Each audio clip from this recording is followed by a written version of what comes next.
Hi everyone, मैं विक्की कुमार पुनः स्वागत करता हूं आप सभी का आपके अपने YouTube channel Vicky search academy पर।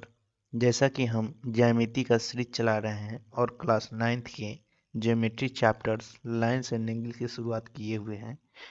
यह इस सीरीज का दूसरा वीडियो है और इस वीडियो में हम थ्योरम 6.1 का प्रूफ देखेंगे। तो चलिए शुरू करते हैं। If two lines intersect each other, then the vertically opposite angles are equal। अर्थात यदि दो रेखाएं परस्पर प्रतिच्छेद करती है तो शीर्षाभिमुख कोण समान होते हैं। जैसे कि ये AB एक लाइन है, CD एक लाइन है, ठीक है ना। ये दोनों एक दूसरे को पॉइंट O पर प्रतिच्छेद कर रही है, तो एंगल 1 2 3 4 का निर्माण हो रहा है। तो इनमें एंगल 1 और एंगल 3 परस्पर शीर्षाभिमुख कोण है। एंगल 2 और एंगल 4 परस्पर शीर्षाभिमुख कोण है, ठीक है ना। तो हमको साबित करना है कि एंगल 1 एंगल 3 के बराबर होगा, एंगल 2 एंगल 4 के बराबर होगा। इस थ्योरम को प्रूफ में हमको लीनियर पेयर एक्सियम्स का हेल्प लेना पड़ेगा, ठीक है ना। तो चलिए देखते हैं लीनियर पेयर एक्सियम्स क्या कहता है। लीनियर पेयर एक्सियम्स कहता है कि यदि कोई किरण किसी सरल रेखा पर आधारित हो तो इस प्रकार बने दो आसन कोणों का योग 180 डिग्री होता है। देखिए, ये भी एक रेखा है, OC एक किरण है, ठीक है ना। तो OC आधारित है AB पर, तो इस प्रकार जो दो कोण बन रहा है, angle AOC, angle AOC plus angle BOC, इन दोनों का योग कितना होता है? 180 डिग्री होता है, ठीक है ना। तो थ्योरम 6.1 को प्रूफ करने के लिए हमें इसका हेल्प लेना पड़ेगा। तो चलिए थ्योरम 6.1 पर चलते हैं। तो थ्योरम 6.1 को प्रूफ करने के लिए सबसे पहले हम लिखते हैं कि इसमें दिया क्या है। तो यहाँ पे हम लिखेंगे गिवन।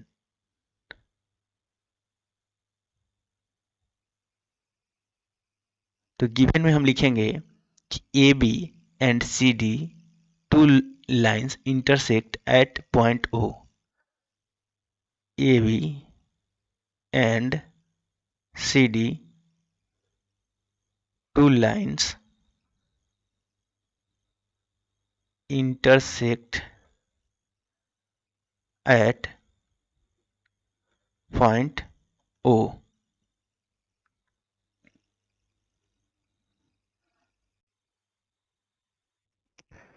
उसके बाद हमको जो प्रूफ करना रहता है उसको लिखते हैं। तो यहाँ पे हम लिखेंगे टू प्रूव दैट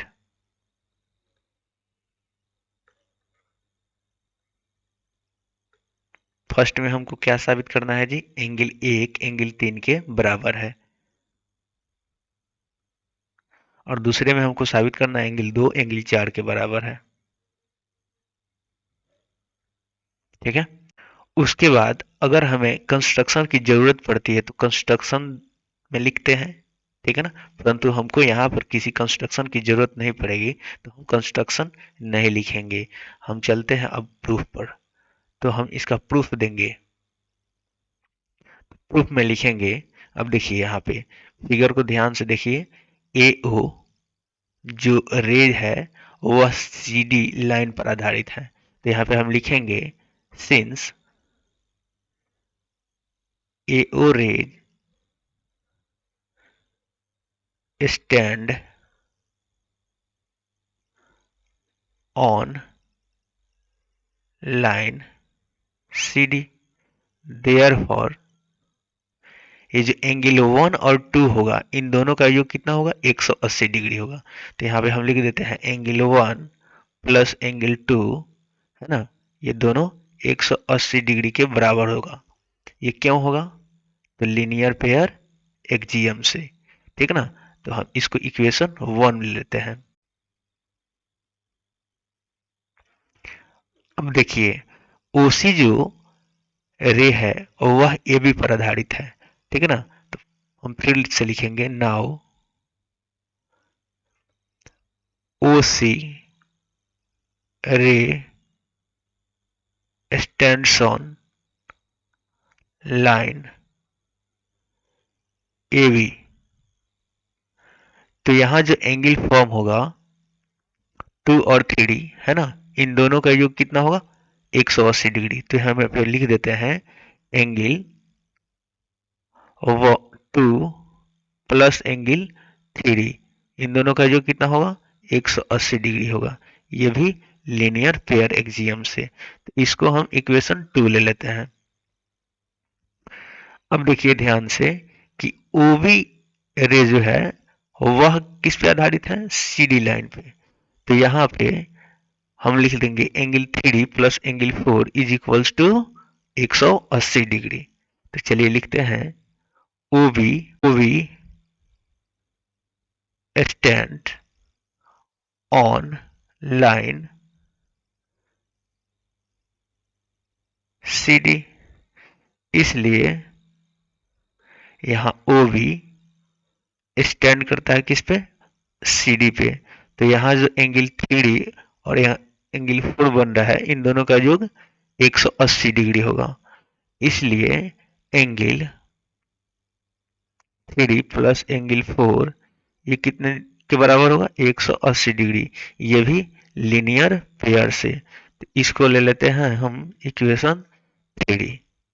चलिए अब इक्वेशन 1 और 2 को ध्यान से देखने पर ये दोनों मतलब कि इक्वेशन फर्स्ट में भी और इक्वेशन सेकेंड में भी दोनों का जो राइट है ना वो बराबर है। मतलब इधर भी 180 डिग्री है, इधर भी 180 डिग्री है, तो दोनों का लेफ्ट भी बराबर हो जाएगा। तो हम लिख सकते हैं from equation first and second, ठीक ना। हम लिख सकते हैं यहाँ पे from equation first and second angle 1 plus 2 is equals to angle 2 plus 3। Angle 1 plus angle 2 is equals to angle 2 plus angle 3, है ना। तो ये 2 से 2 है ना कैंसिल हो जाएगा और यहाँ पे बचेगा angle 1 is equals to angle 3। यही हमको फर्स्ट में प्रूफ करना था। तो ये पहला प्रूफ हो गया। और एक बार पुनः देखते हैं हम इक्वेशन सेकेंड और इक्वेशन थर्ड से। तो इक्वेशन सेकेंड और थर्ड में है ना दोनों का राइट बराबर है, दोनों का राइट बराबर है, तो दोनों का लेफ्ट भी बराबर हो जाएगा। तो from equation second and third दोनों का जब राइट बराबर है तो दोनों का लेफ्ट भी बराबर हो जाएगा। तो यहाँ पे सेकेंड में क्या है एंगल 2 प्लस एंगल 3 है ना, एंगल 2 प्लस एंगल 3 किसके बराबर हो जाएगा एंगल 3 प्लस एंगल 4 के। तो एंगल 3 प्लस एंगल 4 से, तो ये 3 से ये 3 कैंसिल हो जाएगा, बचेगा angle 2 is equals to angle 4, ठीक है ना। तो ये हमारा दूसरा भी प्रूव हो गया। उम्मीद करते हैं समझ में आया होगा। मिलते हैं नेक्स्ट वीडियो में।